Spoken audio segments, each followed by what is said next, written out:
Bom dia, irmãos. Vamos dar continuidade ao nosso estudo da carta de Judas. Nós estamos já nos finalmente, né? Acredito que mais essa aula e mais uma aí a gente consiga vencer todas essas etapas, né?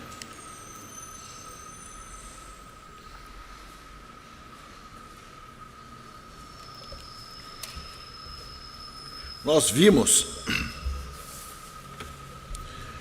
até o versículo 16. Então, até aqui, Judas faz o alerta,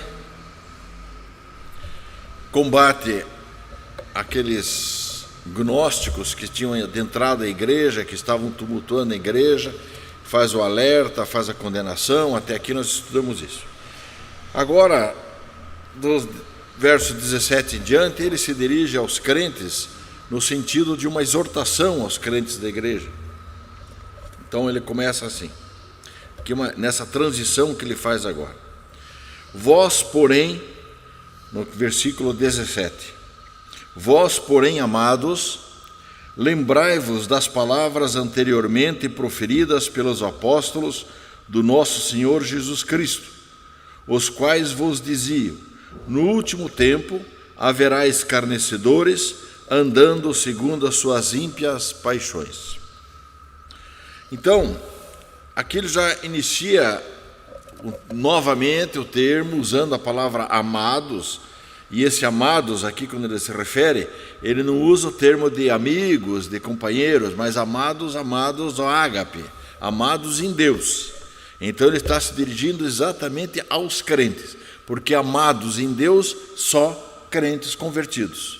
Certo? Então não é para todo mundo, para toda a igreja. Então, na igreja tinha o joio e o trigo. Aqui ele está se dirigindo ao trigo.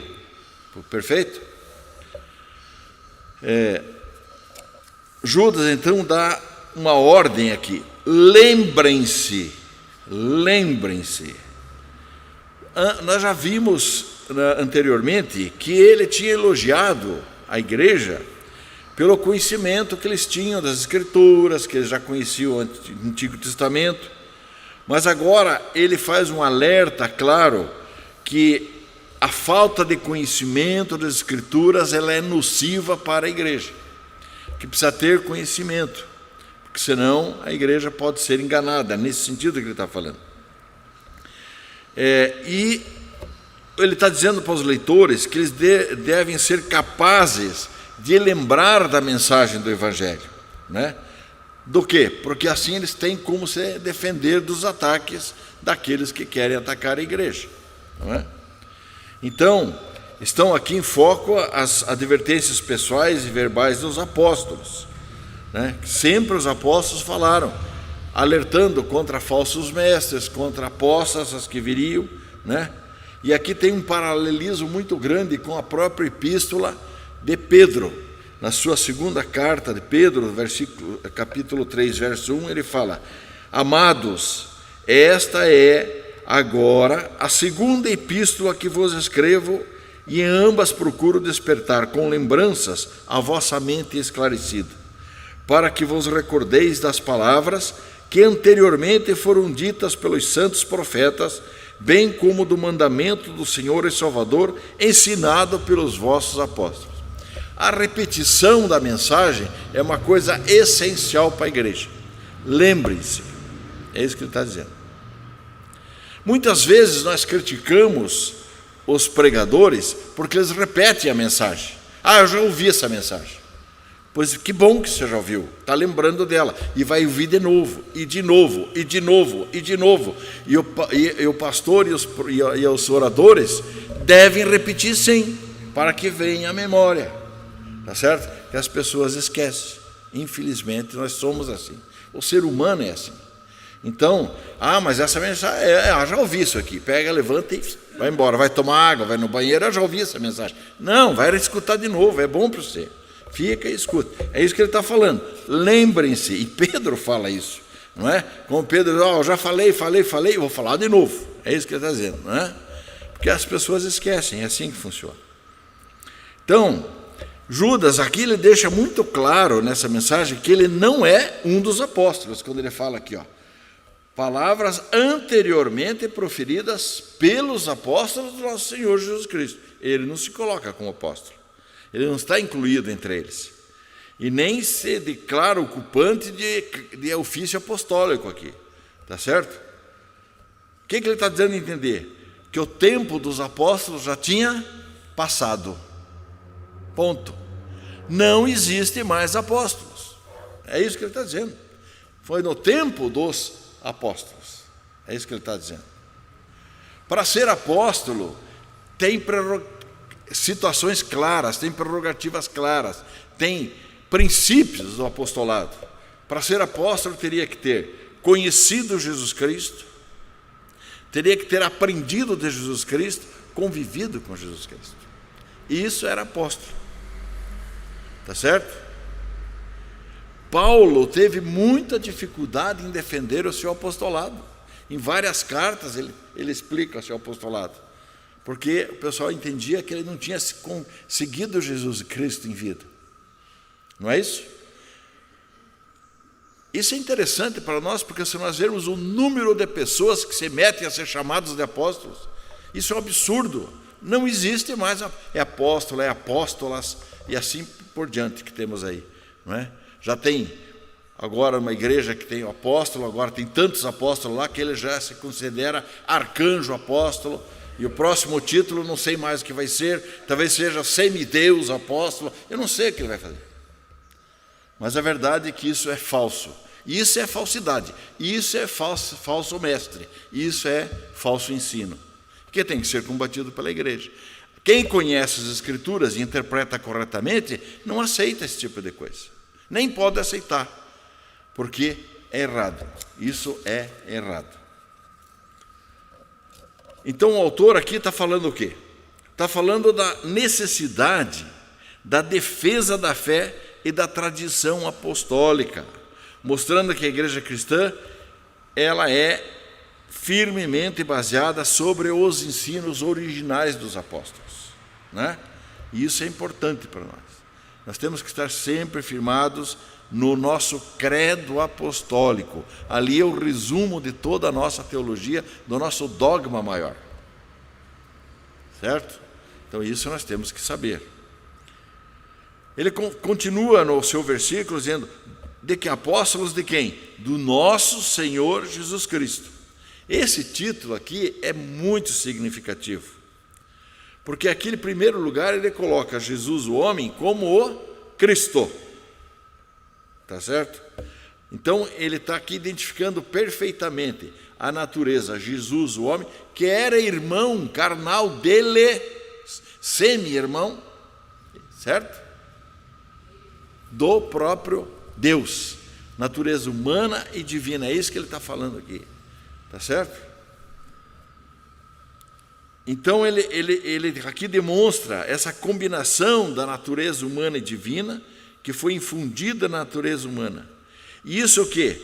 Isso se subentende a realidade da encarnação. Da encarnação.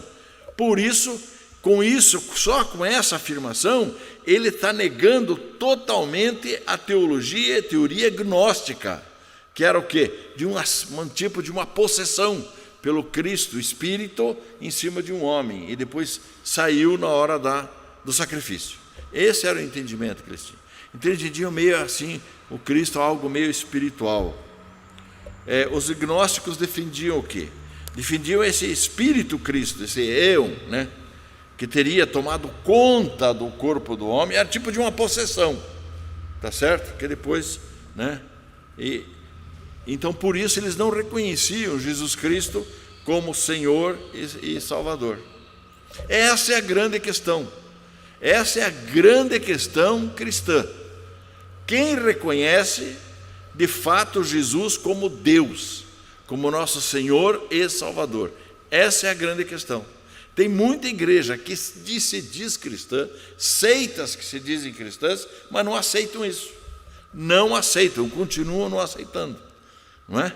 Então, não são igrejas cristãs. Desculpe, mas não são. Não são nossos irmãos da fé.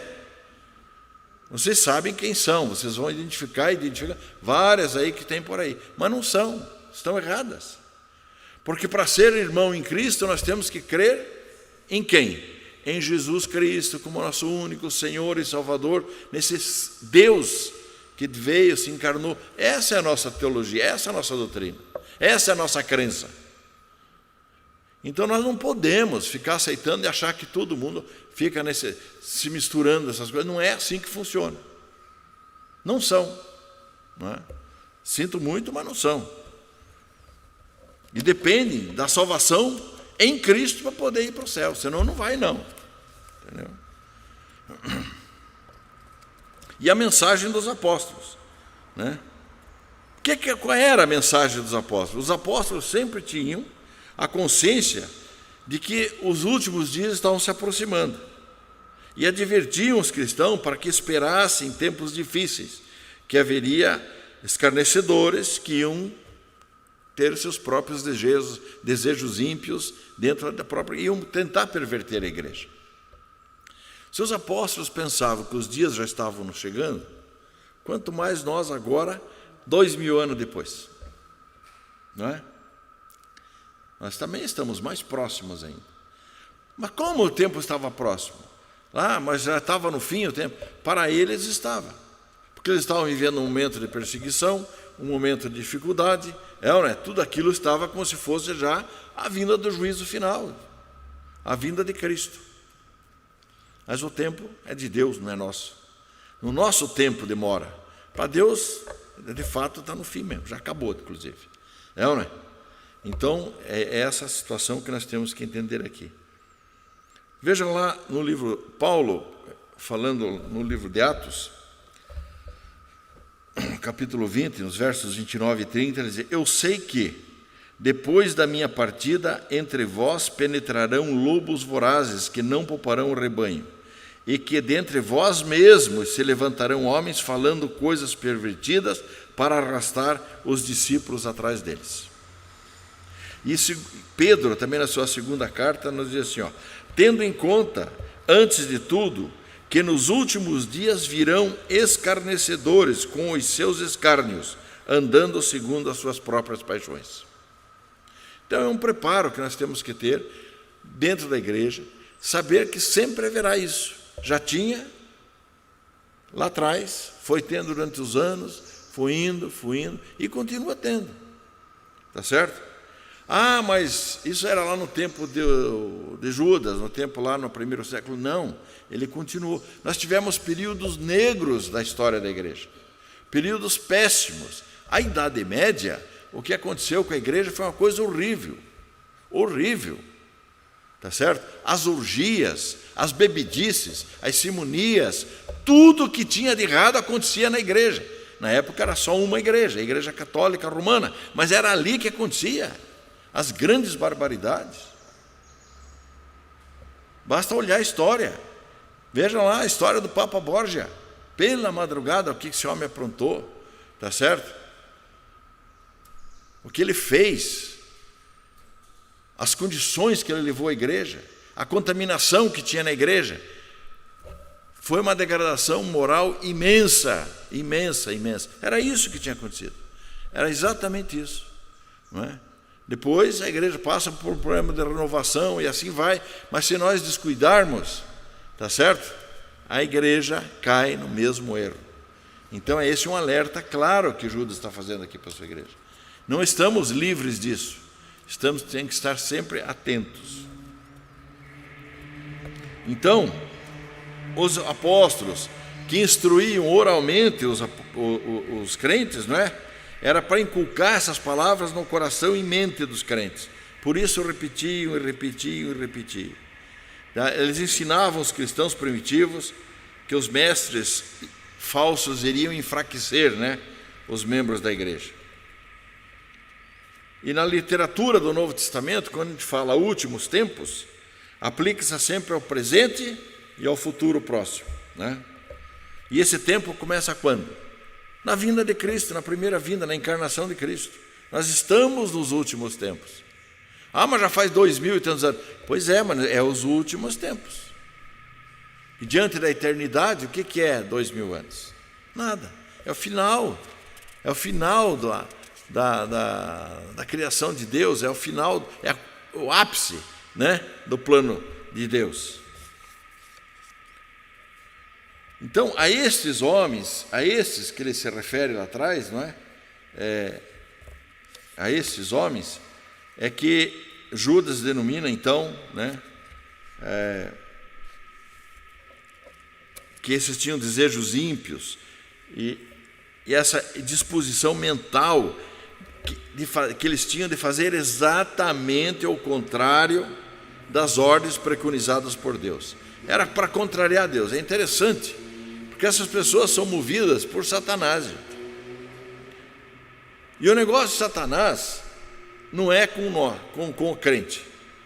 Satanás não tem nada com o crente, não tem nada com o ser humano. O negócio dele, a briga dele, a bronca dele é com Deus. A briga de Satanás é com Deus. Agora, ele nos atinge a igreja, atinge os seguidores de Cristo, atinge o povo, tá certo? Atingindo assim, ele está atingindo Deus. É esse o problema. Então, nós temos que estar atentos. Correto? Seremos oprimidos? Seremos. Porque assim ele está atingindo a criação de Deus. Ele está atingindo o Filho de Deus. Então, ele precisa agir dessa forma. E age dessa forma. Não é? Então, aqui o autor que descreveu esses gnósticos que degradavam a Cristo, que não viam essa necessidade de associar fé com moralidade, espiritualidade com a ética, né? Que zombavam da ideia do retorno de Cristo, eles zombavam, eles não acreditavam nisso. Esses, sabem quem são? São os gnósticos deístas. Deístas. Quem é deístas? Deístas são aqueles que creem num Deus distante, tá certo? Esse é o deísta. Eles creem em Deus, mas como se fosse um Deus. Tem várias vertentes, alguns deles não. É Deus criou o mundo, criou todo mundo e se ausentou. E agora ele é aquele Deus, como se fosse aquele carrasco que fica brincando com as formigas, com o formigueiro, deixando as formigas se baterem. Então aqui cada um faz o que quer e ele fica olhando. Então esse é o Deus que eles entendem, o Deus longe. Esse é o deísta.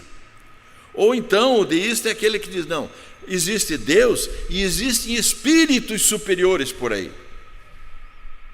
Então, vocês entendem de quem que eu estou falando aqui. Esses são deístas. Não são teístas, com T, tá certo? Que creem num Deus pessoal, presente, que anda no meio do povo, que se encarnou, Emmanuel, Deus conosco, que está conosco. É diferente, doutrinas totalmente diferentes, meus irmãos. Tá certo? Então nós temos que entender isso e saber o que nós cremos, o que os outros creem, ou não é? Porque nós não podemos estar irmanados dessa forma. Não podemos. Nós temos que defender as nossas doutrinas, a nossa crença. Não é? Esse é um falso evangelho. Esse é um falso evangelho. Está aí. Nós conhecemos vários falsos evangelhos. Não é? Tem um no Brasil que é a terceira maior religião do Brasil. Tá certo? E é um falso evangelho. Que está aí. Não é?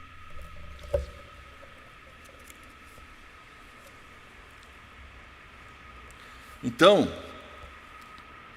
o Evangelho nada vai ser na vida de alguém se não incluir o poder santificador do Evangelho. O que significa? Eu tenho que crer num Deus Criador, pessoal, que se encarnou para nos salvar, o seu Filho Jesus Cristo, que fez o processo da expiação, da justificação, da salvação, e do Espírito Consolador de Deus, que anda e nos supre, nos consola, e nos orienta, nos encaminha, nos corrige. O Deus Trino. Essa é a nossa doutrina, essa é a doutrina que está falando. Paulo, na segunda carta aos Tessalonicenses, vai dizer assim: entretanto, devemos sempre dar graças a Deus por vós, irmãos amados pelo Senhor, porque Deus vos escolheu desde o princípio para a salvação, pela santificação do Espírito e fé na verdade, para que também vos chamou mediante o nosso Evangelho, para alcançardes a glória do nosso Senhor Jesus Cristo. Olha, o Evangelho, a Bíblia, as Escrituras, ela é muito rica. Qualquer versículo que você for analisar, ela tem uma riqueza imensa quando você vai analisar versículo a versículo, que ela é cheia, ela é completa. E em cima disso, queria citar umas considerações práticas, segundo Simon Kistemaker. O que ele diz? No dia dos apóstolos, os crentes confiavam na memória para cantar os salmos e hino dos cultos. Eles decoravam muitas passagens messiânicas do Antigo Testamento e guardavam a mensagem do Evangelho que tinham ouvido dos apóstolos. Eram forçados a desenvolver uma boa memória, pois tinham apenas acesso limitado aos livros das Escrituras, que eram mantidos nas igrejas locais. Temos que lembrar disso, os livros eram manuscritos. Só as pessoas muito ricas, com muito dinheiro, tinham acesso a um livro. Então tinha que ser tudo na memória. Em nosso tempo, nós nos acostumamos a confiar apenas na palavra escrita, porque ela está fácil para nós. E com isso, deixamos de exercitar a nossa memória. Afirmamos que desde que possamos fazer referência a algo impresso, não temos necessidade de memorizar esse conteúdo. Nossa mente, portanto, é como um quadro que pode ser apagado. Retemos fatos para uso imediato e logo os substituímos por novas informações. E essa é uma realidade que acontece hoje. Uma certa atitude mental também prevalece quando adoramos a Deus no dia do Senhor. Normalmente entramos no templo a cada domingo para ouvir o pregador, porém nossa mente reterá apenas 30% do sermão daquele dia. E essa porcentagem vai caindo. Quando chega no último dia da semana, reteve apenas 3%. Certo? Então, no Antigo e no Novo Testamento, porém, somos orientados a guardar a palavra de Deus como um tesouro. O salmista se alegra nessa palavra e diz a Deus: guardo no coração as tuas palavras para não pecar contra ti. As crianças cantaram isso hoje. Certo? E Jesus exorta as igrejas de Tiatira e Filadélfia com as seguintes palavras: tão somente conservai o que tendes até que eu venha.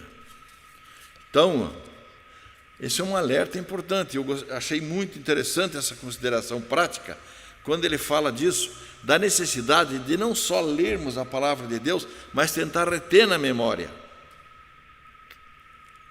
Tentar reter na memória, porque com isso nós estamos aptos a ter uma defesa maior contra quem? Contra os ímpios, contra os infiéis, contra o próprio Satanás.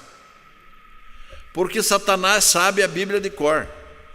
Ele conhece a palavra de Deus de cor. Fiquem certos disso. E ele vai usar contra nós a própria palavra de Deus. E nós temos que ter a defesa através da palavra de Deus. Não foi assim nas tentações de Jesus? Satanás usou a palavra contra Jesus. Não foi? Tentou com a própria palavra. E Jesus respondeu com a própria Escritura. Então está ensinado. Então nós temos que ter sempre ela meio pronta, certo? Para nós podermos defender. Por isso nós temos que nos dedicar sempre durante a semana, um período para a leitura, porque nossa memória, infelizmente, está cada vez pior. Porque ainda nem a leitura está mais sendo feita. Porque as coisas estão tão rápidas, a evolução tecnológica, que está se confiando no celular. É no smartphone que você anda agora para se memorizar as coisas. Não é nem na tua cabeça mais. E muito menos na agenda. Mas é tudo eletrônico hoje. E se tiver um bug, E se a nuvem, então, da nuvem desaparecer do dia para a noite, é o caos, emburreceu o mundo, ninguém mais sabe nada que vai fazer. Essa que é a realidade. Não é isso? Pode acontecer ou não pode? Pode. Pode acontecer. Tanto que quando fica sem internet ou sem Wi-Fi, uma casa, acontece uma coisa, é um desespero. Ficam todo mundo desesperado. Meu Deus, o que é que eu faço? Pois é, meu Deus, o que é que eu faço? Volta para trás, vai lá, escreve, memoriza. É ou não é? Não é isso? Mas é isso, mas é interessante que Judas já está preparando isso. Falando, ó, gente, memorize, põe na cabeça e tal. É ou não é? Ok? Muito bem. Judas aqui também trata, afinal, dos gnósticos, que aqueles que defendiam aquela divisão daquela esfera entre corpo e espírito, né? Físico a esfera inferior e espírito a superior. Então eles diziam assim, não, nós gnósticos somos os cristãos espirituais, tá certo? E os outros são inferiores. Então se julgam no direito de julgar o próximo, né? Mesmo levando vida errada dentro dos padrões bíblicos. E isso existe. Isso existe. Isso existe muito, meus irmãos. Pessoas que se julgam altamente espirituais, tá certo? E se dão no direito de levar uma vida errada. E nós vemos isso acontecer. Versículo 20, então, agora, vamos lá. Vós, porém, amados, então é uma exortação, edificando-vos na vossa fé santíssima, orando no Espírito Santo. Ele diz o quê? Enquanto esses homens ímpios levam essa vida destrutiva, tá certo? Aqui vocês vão agir diferente. Judas cria um contraste aqui, né? Então, ele lembra aqui que os ímpios se inserem na comunidade cristã para promover divisões, mas os crentes devem se edificar espiritualmente, sustentando uns aos outros, e desta forma fortalecendo a unidade da igreja. Sustentando, certo? Apoiando um ao outro, certo? Mesmo no erro do irmão, chama o irmão, corrige, fala, tá? Ajuda, sustenta, ensina, tá certo? Para que haja unidade doutrinária na igreja. Muitas vezes algum irmão pode ter aquela dificuldade, escutou uma pregação no rádio, escutou uma coisa errada, ficou com uma dúvida na cabeça, é ou não é?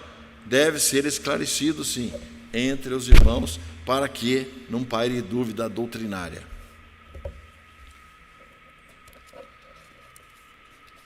Judas aqui instrui o seguinte: edificando-vos na vossa fé santíssima. Não é isso que ele fala aqui no versículo? Fé santíssima. Isto é, ele está dizendo o quê? Continuem a edificar-se nas fundações da sua fé. E que fé ele se refere aqui? Não é essa fé subjetiva que nós cremos, mas naquela fé que desde o começo ele defende lá no início da epístola. Que fé é essa? É aquela fé construída em cima do conjunto das doutrinas cristãs ensinadas pelos apóstolos. A nossa fé, isso é fé, fé objetiva. É isso que ele está falando, defender essa fé, né? Não é aquela fé subjetiva daquela confiança que eu tenho em Deus, a fé que eu tenho, não é isso. É na fé, a defesa da fé que eu digo, é a defesa da doutrina apostólica, que é a base do fundamento da igreja cristã. E é isso todo o princípio. O que Jesus falou? Sobre esta pedra construirei a minha igreja. Não é isso? Esta igreja. Sobre qual pedra? Qual é a pedra que ele vai construir a igreja? Sobre a afirmação de Pedro, quando ele fala o quê? Tá certo? Tu és o Cristo, o Filho do Deus vivo. Então, sobre esta pedra, sobre esta verdade, sobre esta petra, sobre essa verdade absoluta, é que eu vou construir minha igreja. Ou não é isso? Então, é isso que eu tenho que manter. Então, perseverar na doutrina, a unidade doutrinária é fundamental para uma igreja, tá certo? A igreja de Atos, lá no início, primitiva, crescia por quê? Porque os discípulos e os crentes permaneciam na sua fé, permaneciam na doutrina dos apóstolos, e na comunhão, e no partir do pão, e nas orações, como nós vemos lá. E o que acontecia com isso? A igreja crescia dia a dia, porque tinha unidade doutrinária. Igreja que não tem unidade doutrinária, ela não pode crescer, não cresce, não há como crescer. Tá certo? Ela cresce um tempo, tem desvio doutrinário aqui, ali e tal, aquela confusão, daqui a pouco um grupo sai, a igreja não cresce, diminui de volta. E assim fica a vida inteira mascando e não consegue se desenvolver. Tem que ter unidade doutrinária. Paulo, na sua carta aos Efésios, capítulo 4, 11 e 14, ele diz assim: Ele mesmo concedeu uns para apóstolos, outros para profetas, outros para evangelistas e outros para pastores e mestres, com vistas ao aperfeiçoamento dos santos. Para quê? Para o desempenho do seu serviço e para a edificação do corpo de Cristo, até que todos cheguemos à unidade da fé e do pleno conhecimento do Filho de Deus, perfeita varonilidade à medida da estatura da plenitude de Cristo, para que não mais sejamos como meninos, agitados de um lado para outro, levados ao redor por todo o vento de doutrina, pela artimanha de homens, pela astúcia dos que induzem ao erro. É o mesmo problema. Eu tenho que ter firmeza doutrinária, um bom conhecimento da palavra de Deus, tá certo? Unidade na fé. Aí eu estou... Não, porque senão é aqueles ventos de doutrina, né? Entra, passa, vai, carrega um povo para lá, entra, tal, carrega. Não há unidade. E acontece nos dias atuais. Nós tivemos problemas sérios nesta igreja aqui da Silva Jardim. Os mais antigos sabem disso. Quantas vezes nós fomos assediados, essa igreja já foi assediada e duramente assediada por ventos doutrinários estranhos. E carregou gente, carregou sim. Não é? E foram embates sérios que houve aqui na igreja. Aqueles que defendiam a doutrina e os que não defendiam. É ou não é? E aconteceu isso aqui. E vai acontecer de novo se nós não estivermos espertos. Então Judas, aconteceu lá no tempo de Judas, aconteceu recentemente aqui, e vai acontecer de novo se nós não ficar espertos. Por isso que tem que ter aquelas pessoas muito firmes, para defender a fé. Está certo isso? E o que mais que ele termina no versículo? E ore no Espírito Santo. Está certo? E o que significa orar no Espírito Santo? Orar no Espírito Santo é reconhecer a nossa incapacidade de orar. Não é falar língua, não é ter visões, não é nada disso. Orar no Espírito Santo é reconhecer a nossa incapacidade de orar e pedir que o Espírito Santo, não é verdade? Mude a nossa oração e faça ela chegar limpa, bonita, tranquila na frente de Deus. E Deus a recebe por isso. Porque é Ele, quem transmite a oração é o Espírito Santo. Isso é orar no Espírito. Não é? Isso, porque quando você reconhece a incapacidade, você está humilhando. Você fala, eu sou incapaz, eu não sei orar como deve. É ou não é? Senhor e tal, me ajude. É ou não é? Não é isso? E aí Deus recebe a tua oração, porque você está colocando com humildade dentro. É muito interessante isso. É muito interessante isso. Eu já falei da partícula na, tá certo? Partícula na no hebraico sempre significa partícula de súplica. Todas as orações sempre começam com a partícula súplica. Nós só não podemos falar com Deus sem nos colocar em atitude de súplica. Não há como, não há como. Quem somos nós para querer ser igual a Deus, ou dar ordem para Deus, ou determinar para Deus, né? Rejeitar ordens de Deus, vontade de Deus? Não existe isso. Orar no Espírito é se colocar com humildade e reconhecer que nós não somos pó, e que Deus nos deu a bênção maravilhosa de nós termos um canal de ligação com Ele através do Espírito Santo. Está certo? Ou não é isso? É isso que nós temos que reconhecer. Paulo, na sua carta aos Romanos, capítulo 8, 26 e 27, fala o quê? Também o Espírito, vejam bem, semelhantemente, nos assiste em nossa fraqueza.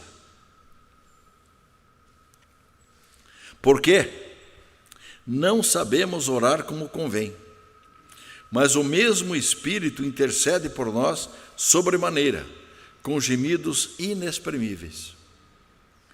E aquele que sonda os corações sabe qual é a mente do Espírito, porque segundo a vontade de Deus, é Ele que intercede pelos santos. Em Efésios, Paulo falando também diz, orai com toda oração e súplica, orando em todo o tempo no Espírito, e para isso vigiando com toda perseverança e súplica por todos os santos. Súplica. Súplica. Isso é orar no Espírito.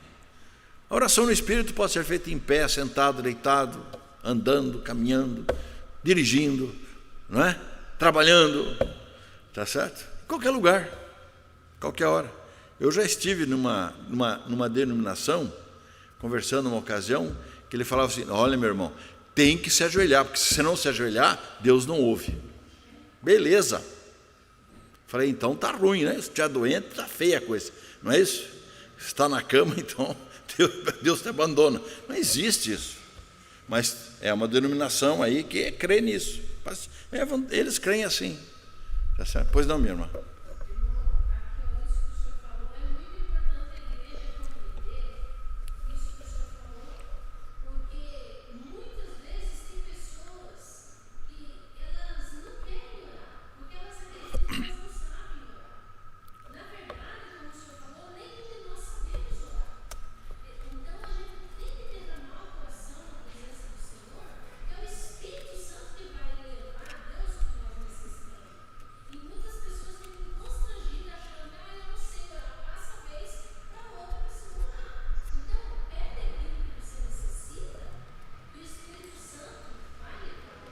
Perfeito.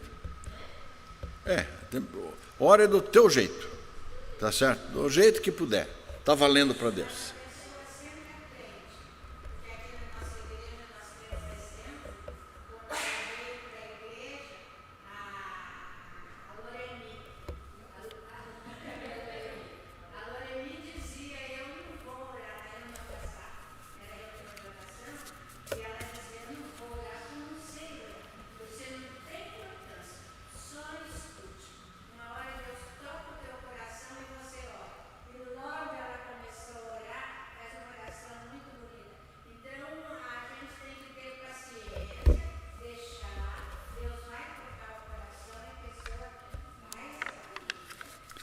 Isso é trabalho do Espírito Santo, não é nosso, certo?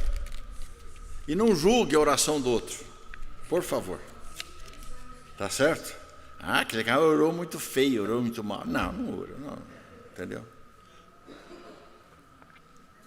Agora, a pessoa que for orar em público, por favor, ore com voz alta, para que as pessoas possam escutar. Senão não tenha como concordar e dizer amém depois. Eu não sei o que ela falou. Não é isso? Certo? Então a pessoa ora pela congregação. É para orar alto, a congregação inteira tem que ouvir. Não é? Se for para ficar, então não ore, fique quieto, deixa para outro. Não é isso?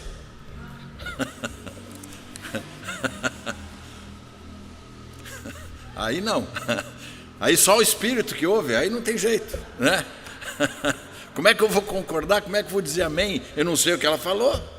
Vai que, né? Vai que ela fez uma imprecatória contra mim, eu estou dizendo assim seja. Não posso. Vamos lá, verso 21. Desculpem a brincadeira. Verso 21, eu estou tentando avançar porque nós queremos concluir esse estudo de Judas até na próxima aula. Então, estamos já avançando. Guardai-vos no amor de Deus, esperando a misericórdia do nosso Senhor Jesus Cristo para a vida eterna.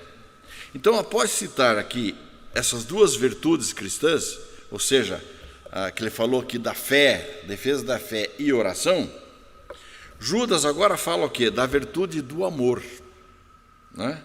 Guardai-vos no amor de Deus. Aqui, o amor de Deus significa tanto o amor de Deus pelos homens, tá certo? Como o amor dos crentes por Deus. Isso tem duplo sentido aqui.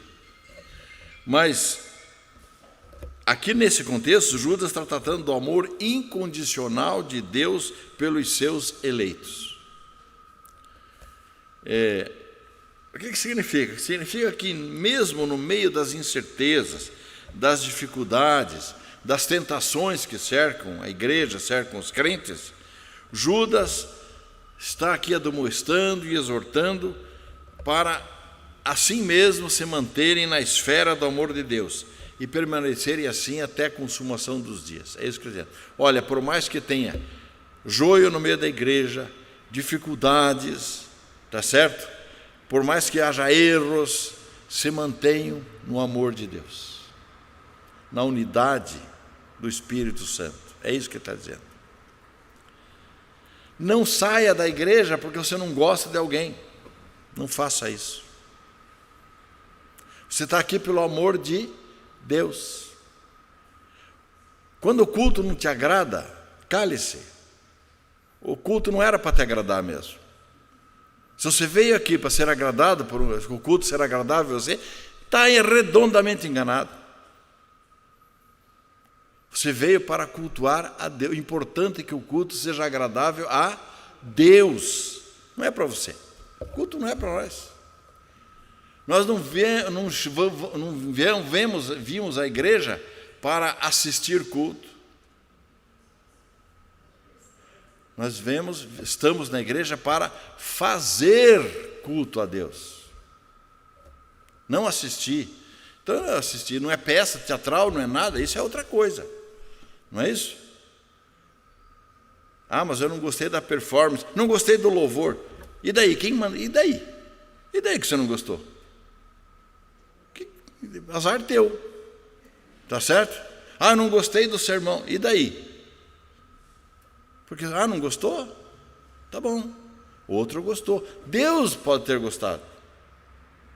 Tá certo? Importante, que não é isso que nós pedimos? Que o culto seja agradável a Deus. Que as orações, o louvor, todos os atos do culto subam como aroma suave à presença de Deus. Ou não é isso que nós pedimos? Então nós oramos assim, pedimos assim. E depois eu saio, não gostei. Como não gostou? E daí? Você acha que Deus está se importando muito com o teu gosto? Não está. Ele está se importando com o gosto dele. Então, desde que eu faça dentro da liturgia correta, com a palavra correta, com cânticos corretos, tá certo? Que sejam doutrinariamente corretos, que não falem heresias, que a pregação seja correta, não há problema. Mas eu não gostei daquele pastor porque a bênção daquele pastor, e esse pastor eu sei que ele tem um problema lá, não está bom. A graça de Deus independe do oficiante. Primeira coisa que nós temos que saber. A graça de Deus independe de quem está, qual meio que ele está usando. Certo? Esse é um princípio claro de João Calvino. A graça se manifesta independente do oficiante. Ponto. Certo? Isso nós temos que entender. É Deus que promove, é Deus que faz. E Deus pode usar um belo orador, um homem com uma grande oratória aqui na frente, como pode usar uma mula para falar, e vai usar. Ou não? Literalmente, uma mula, às vezes, né? Sabemos disso. Então, meus irmãos, é isso que ele fala. Guardai-vos no amor de Deus. Está certo? Então, os cristãos são destinados a esse amor de Deus quando? Quando se esforçam para fazer a vontade de Deus. Mateus, respondeu-lhe Jesus: amarás o Senhor teu Deus de todo o coração, de toda a alma, de todo o entendimento. Este é o grande primeiro mandamento. E o segundo é semelhante a este: e amarás ao próximo como a ti mesmo. E a quarta virtude que ele fala aqui, tá certo? Ele fala do amor de Deus, e ele está falando aqui mais uma coisa no versículo: esperança. Está falando aqui, esperando a misericórdia. Então, nós estamos no amor de Deus, guardados, não é? Mas na esperança, tá certo? Ter esperança e aguardar com expectativa é a mesma coisa, não é isso? Eu tenho esperança, eu vou chegar lá, né? O que o cristão tem? Qual é a esperança do cristão? Qual é a esperança? Tá certo? Ele falando aqui, a misericórdia de Jesus. A esperança que eu tenho é chegar no juízo final, no final dos tempos, sendo alcançado, ter sido alcançado pela misericórdia de Jesus Cristo e entrar na vida eterna. Ou não é isso? Essa é a nossa esperança. Não é isso? E é isso que ele está falando aqui. Esperem a misericórdia do nosso Senhor Jesus Cristo. Para quê? Para a vida eterna. É isso que ele está dizendo no versículo. Quando nós temos que ler os versículos com calma e pensar sobre cada palavra que está colocada ali. Não é? Se eu creio que tudo isso é inspirado por Deus, toda vírgula e palavra que foi colocada aqui tem importância. Não é? Essa é a ideia. Porque no dia do julgamento final, que virá para todos, né? Todos os que de fato reconheceram, foram tocados pelo Espírito Santo de Deus, são os eleitos de Deus, e que reconheceram Jesus Cristo como Senhor e Salvador, receberão com certeza a misericórdia de Jesus Cristo, tá certo? Receberão a misericórdia. Os que aceitaram até o dia do juízo. Quando Jesus aparecer, quando Jesus voltar, quando a última trombeta tocar, não tem mais salvação para ninguém. Quem foi, quem não foi, fica. Certo? Por isso nós não fazemos parte da igreja Jesus Cristo vem e nós fica. Tá certo? Que é uma delas aí. Certo? Não é isso? Nós somos da igreja que será arrebatada junto com Jesus Cristo. Certo? Isso é importante para nós. Porque não há expectativa de salvação após a vinda de Jesus Cristo. Para ninguém. Acabou. Não há acepção de pessoas. Nem para judeu, nem para grego, não há acepção. Ou você se converte nessa vida ou vai para o inferno. Não tem outra saída. Né? Quem nele crê não é julgado. O que não crê já está julgado, porquanto não crê no nome do unigênito Filho de Deus. Ponto. Assunto encerrado. Não fui eu que falei, tá certo? Não tem autor nenhum que falou, é o Jesus que falou. Ou nós cremos em que Jesus fala, ou não cremos. Certo? Não fui eu que falei, foi Jesus que falou isso. Outra palavra de Jesus é assim: de fato, a vontade do meu Pai é que todo homem que vir o Filho e nele crer tenha a vida eterna, e eu o ressuscitarei no último dia. Certo? Acabou. Resumindo esse versículo, até aqui a carta de Judas, temos aqui o resultado dessas 4 virtudes: fé, oração, amor e esperança. Isso não é obra nossa, não é obra que nós fazemos. É obra do Deus Trino, que eles trabalham assim, tá certo? E é por isso que os crentes têm comunhão eterna com Deus. Quando? Quando experimentam essa plenitude de vida eterna na presença de Deus. É isso que nós vamos ter. Então essa é a nossa esperança, né? Da comunhão eterna com Deus e com os irmãos, ou não é isso? E isso é comunhão. Isso é tão importante entender essa questão espiritual, de comunhão no Espírito, porque isso é comunhão. Nós confundimos muito nas igrejas comunhão com socialização. Socializar é uma situação. Comunhão não é ir ali tomar café junto. Isso não é comunhão. Comunhão não é partir o pão junto lá e tal, e repartir e fazer uma festa. Isso não é comunhão. Mas essa igreja não tem comunhão. Não. Está errado. Uma igreja pode ter muita comunhão e nada de socialização, que é outra coisa. Ou muita socialização e zero de comunhão. São coisas totalmente diferentes. Comunhão é comunhão no Espírito. Tá certo? Isso era uma igreja de comunhão espiritual. E não fazer nada de socialização. Pode.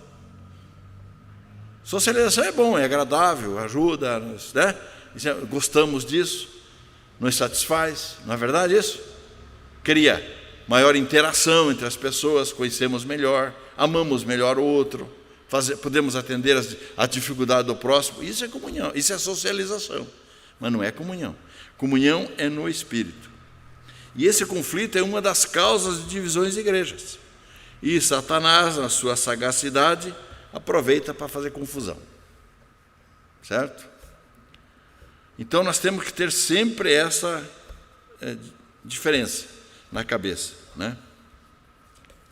Por isso que tanto Paulo, Pedro, todas as cartas, de modo geral, falam muito das festas das fraternidades, porque eram festas que eles faziam nas igrejas, festas cristãs, convívio social, mas não era comunhão espiritual. Por quê? Porque os ímpios estavam ali no meio e que não criavam problema, não chegaram a fazer orgia, e Paulo vai corrigir isso, Judas está corrigindo. Mas que comunhão é essa, então? Era uma socialização que estava tendo. Não é isso? Comunhão é outra coisa. Comunhão, é espiritual. Não é?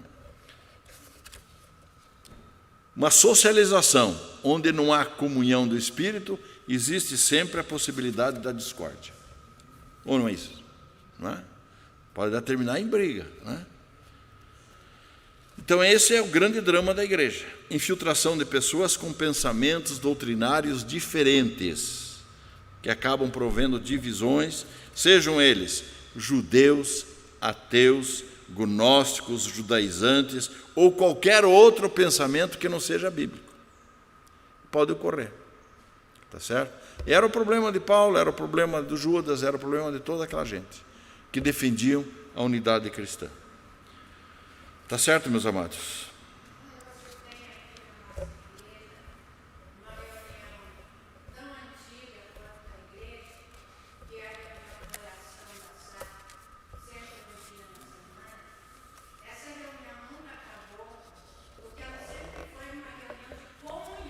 Perfeito.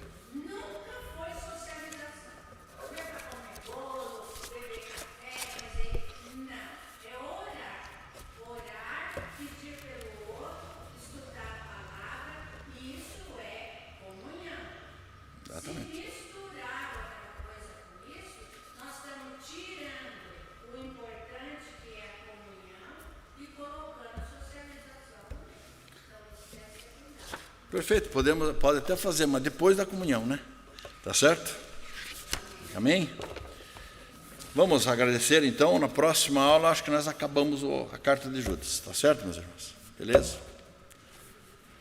Vou pedir para o Ciro nos elevar em oração, agradecendo o domingo, aí a escola. Senhor Deus, nosso Pai, nós te louvamos e te agradecemos por essa aula que tivemos agora aqui, Senhor, a exposição da Tua Palavra, Senhor, o ensinamento, Senhor, que veio de Ti. Obrigado, Senhor, pelo Teu servo, o presbítero Rogério Campos, Senhor, que tem se dedicado e tem, Senhor, transmitindo, Senhor, essa mensagem vinda de Ti. Obrigado, Senhor, pela vida dele, pela sua família. Obrigado por que o Senhor tem feito, Senhor, diante deles, ó Pai. Também rogamos, ó Pai, para os demais que estão aqui, Senhor, que assistiram, ó Pai, que realmente eles possam estar aprendendo, Senhor, um pouquinho mais da Tua Palavra, Senhor, e que realmente venha fazer diferença em suas vidas, ó Pai. Que realmente, Pai, a palavra que aqui foi lida, a palavra que foi ensinada, Senhor, aqui nessa igreja, possa realmente refletir efeito, Senhor, na comunidade. Obrigado, Senhor, por cada um que está aqui. Que o Senhor nos dê um domingo abençoado, Senhor, que possamos retornar à noite, prestar culto novamente ao Senhor, que nossos corações, ó Pai, estejam realmente direcionados, Senhor, para prestar culto ao Senhor. Que realmente possamos estar aqui, Senhor, para te louvar e engrandecer o teu nome, Pai querido. Também abençoa essa semana que se inicia, que seja uma semana vitoriosa a cada um de nós, que os teus anjos, ó Pai, estejam acampados ao nosso redor, ó Pai, e que nenhum dardo, Senhor, do inimigo, Senhor, venha nos atingir. Assim rogamos ao Senhor em nome de Jesus. Amém. Amém. Um bom domingo a todos.